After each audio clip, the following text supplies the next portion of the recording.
Hello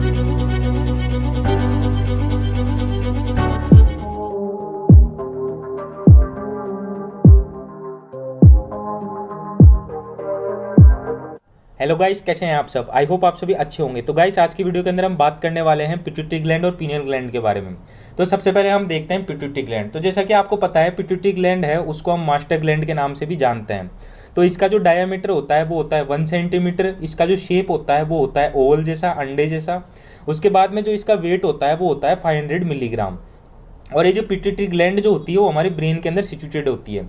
अगर मैं specific location की बात करूं तो ये जो हाइपोफाइसिस सेरेब्राई होता है, जो लोकेशन होता है हाइपोथैलेमस का, उसके नीचे की साइड प्रेजेंट होती है। एक स्टॉल्क से कनेक्टेड होती है हाइपोथैलेमस के नीचे, वहाँ पर ये पिट्यूटरी ग्लैंड प्रेजेंट होती है। मैं आपको डायग्राम के थ्रू भी समझाऊंगा। तो ये जो पिट्यूटरी ग्लैंड है ये स्मॉल एंडोक्राइन ग्लैंड है और ये सिचुएटेड है कहाँ पर, near the base of brain के पास में। फिर उसके बाद में जो पिट्यूटरी ग्लैंड है इसे हम हाइपोफाइसिस सेरेब्री भी कहते हैं और इसकी लोकेशन कहाँ पे है, below the brain. It means hypothalamus के पास में इसकी लोकेशन है। फिर उसके बाद में जैसा कि आपको पता है, जो पिट्यूटरी ग्लैंड है उसको हम मास्टर ग्लैंड बोलते हैं।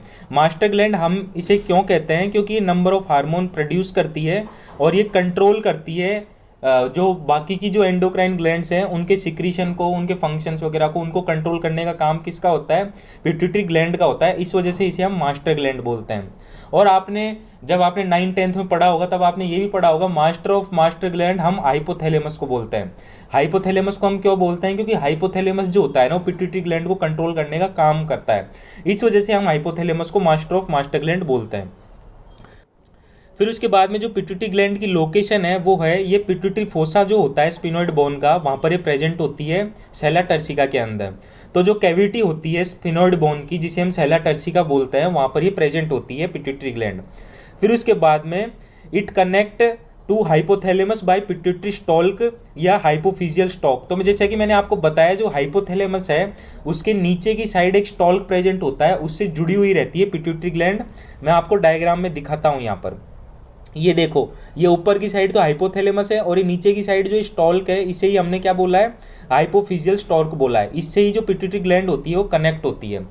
फिर उसके बाद में जो डिवीजन की बात करें अगर हम पिट्यूटरी ग्लैंड को, तो पिट्यूटरी ग्लैंड को 2 पार्ट के अंदर बांटा गया है। एक तो है एंटीरियर पिट्यूटरी, जिसे हम एडिनो हाइपोफाइसिस भी बोलते हैं। तो ए से एंटीरियर, ए से एडिनो हाइपोफाइसिस, इस तरीके से आप याद रख लेना। और जो दूसरा पार्ट होता है इसका वो होता है पोस्टीरियर पिट्यूटरी, इसे हम बोलते हैं न्यूरो हाइपोफाइसिस। और इसका जो डेवलपमेंट होता है एडिनो हाइपोफाइसिस का वो होता है एक्टोडर्मल इन ओरिजिन, और जो न्यूरो हाइपोफाइसिस का जो डेवलपमेंट होता है वो होता है न्यूरो एक्टोडर्मल इन ओरिजिन। फिर उसके बाद में जैसा कि मैंने आपको बताया कि जो पिट्यूटरी ग्लैंड होती है उसे 2 पार्ट के अंदर डिवाइड किया जाता है। पहला तो होता है एडिनो हाइपोफाइसिस, दूसरा होता है न्यूरो हाइपोफाइसिस। तो जो एडिनो हाइपोफाइसिस होता है उसको हम फर्दर 3 पार्ट्स के अंदर डिवाइड करते हैं। पहला होता है पार्स एंटीरियर, दूसरा होता है पार्स इंटरमीडिया, तीसरा होता है पार्स ट्यूबरेलिस। उसके बाद में जो न्यूरो हाइपोफाइसिस होता है उसके अंदर हम फर्दर 3 पार्ट्स के अंदर इसे डिवाइड करते हैं। पहला होता है पार्स पोस्टीरियर, दूसरा होता है इन्फंडिबुलम और तीसरा होता है मीडियन एमिनेंस। फिर उसके बाद में आप यहाँ पर देख सकते हो, जो पार्स एंटीरियर होता है वो होता है एंटीरियर लोब, पार्स इंटरमीडिया होता है वो होता है पिट्यूटरी ग्लैंड का इंटरमीडिएट लोब, पार्स ट्यूबरेलिस होता है ट्यूबुलर लोब, और जो पार्स पोस्टीरियर है वो होता है पोस्टीरियर लोब। ये सारी चीज़ें मैं आपको डायग्राम के अंदर बताता हूँ। ये सारी चीज़ें आपको समझ में नहीं आई होगी। तो सबसे पहले मैंने आपको बताया कि जो पिट्यूटरी ग्लैंड होती है वो हाइपोथैलेमस के नीचे की साइड एक स्टाल्क से कनेक्टेड होती है। उस स्टाल्क का नाम क्या है, इन्फंडिबुलम स्टेम, जिसे हमने क्या बोला था, न्यूरल स्टाल्क। उसके बाद में मैंने आपको बताया था कि जो पिट्यूटरी ग्लैंड होती है उसके अंदर 2 लोब प्रेजेंट होते हैं। पहला होता है एंटीरियर लोब, दूसरा होता है पोस्टीरियर लोब। एंटीरियर लोब को हमने क्या बोला था, एडिनो हाइपोफाइसिस। पोस्टीरियर लोब को हमने क्या बोला, न्यूरो हाइपोफाइसिस। अब जो एंटीरियर लोब है उसके 3 पार्ट्स मैंने आपको बताए थे, पार्स एंटीरियर, पार्स इंटरमीडिया और पार्स ट्यूबरेलिस। अभी जो पार्स इंटरमीडिया होता है ना, ये एंटीरियर लोब और पोस्टीरियर लोब को डिवाइड करने का काम करता है। उसके बाद में जो पोस्टीरियर लोब है उसके अंदर मैंने आपको 3 पार्ट्स बताए थे, पार्ट्स पोस्टीरियर जिसे हम बोलते हैं नर्वोसा भी बोलते हैं उसे हम, उसके बाद में इन्फंडिबुलम स्टेम होता है और मीडियन एमिनेंस होता है।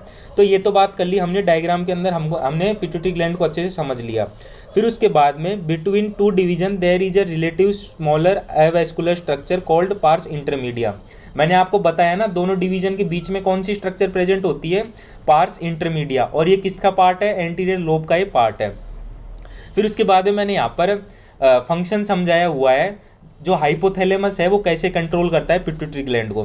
तो जैसा कि आपको पता है हाइपोथैलेमस को हम मास्टर ऑफ मास्टर ग्लैंड बोलते हैं। ये हाइपोथैलेमिक नाम का हार्मोन सिक्रीट करता है जो कि कंट्रोल करता है पिट्यूटरी ग्लैंड को, और पिट्यूटरी ग्लैंड को हम कहते हैं मास्टर ग्लैंड।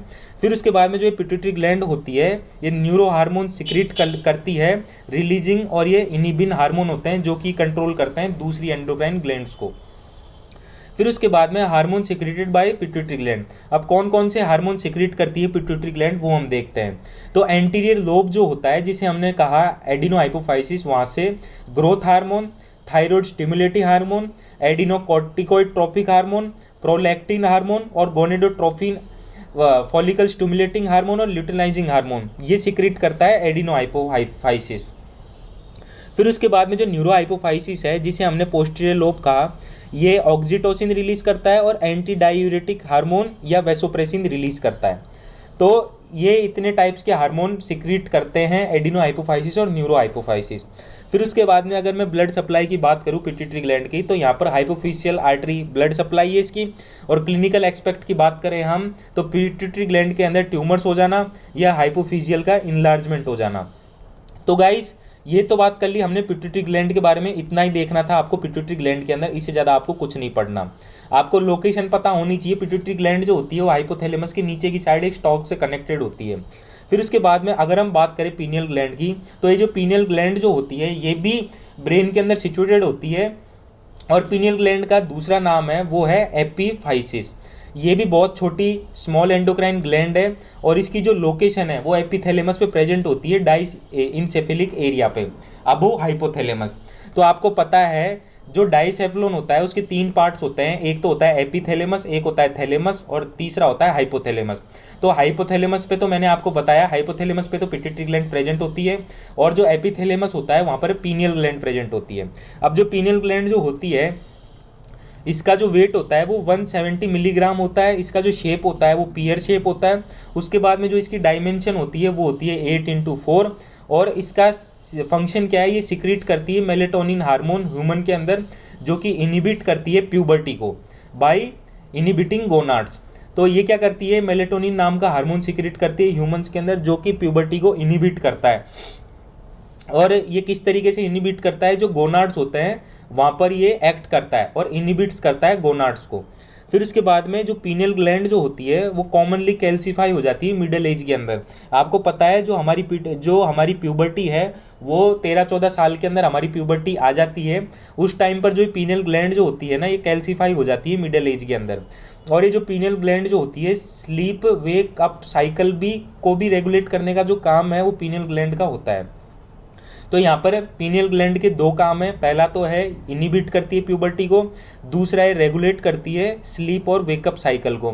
आप उठ जाते हो, आप उठना कब है सोना कब है, ये जो साइकिल होता है आपका दिन में, इसको कंट्रोल करने का काम, इसको रेगुलेट करने का काम किसका होता है, पीनियल ग्लैंड का होता है। फिर उसके बाद मैंने डायग्राम के अंदर पीनियल ग्लैंड की लोकेशन बताई हुई है, अब वो हाइपोथैलेमस से प्रेजेंट होती है, इट मीन्स एपिथैलेमस पे प्रेजेंट होगी। तो यहाँ पर मैंने सजाइटल सेक्शन काट के दिखाया है पीनियल ग्लैंड का कि पीनियल ग्लैंड कहाँ पे प्रेजेंट होती है। फिर उसके बाद में अगर हम इसके अप्लाइड एस्पेक्ट की बात करें तो अप्लाइड एस्पेक्ट के अंदर पीनियल ग्लैंड ट्यूमर आएगा इसका। तो गाइस इतना ही देखना था आपको पीनियल ग्लैंड के अंदर। पीनियल ग्लैंड के अंदर ज़्यादा कुछ है नहीं, सिर्फ और सिर्फ आपको यहाँ पर 2 फंक्शन याद रखने हैं और उसके कुछ स्पेशल कैरेक्टरिस्टिक फीचर्स याद रखने हैं। तो गाइज यहाँ पर आपकी पीनियल ग्लैंड और पिट्यूटरी ग्लैंड दोनों खत्म हो जाती है। आई होप गाइज ये वीडियो आपको अच्छे समझ में आई होगी। और गाइज अगर कोई डाउट रह जाता है तो आप कमेंट सेक्शन में कमेंट करके पूछ सकते हैं। थैंक यू दोस्तों मेरी वीडियो देखने के लिए।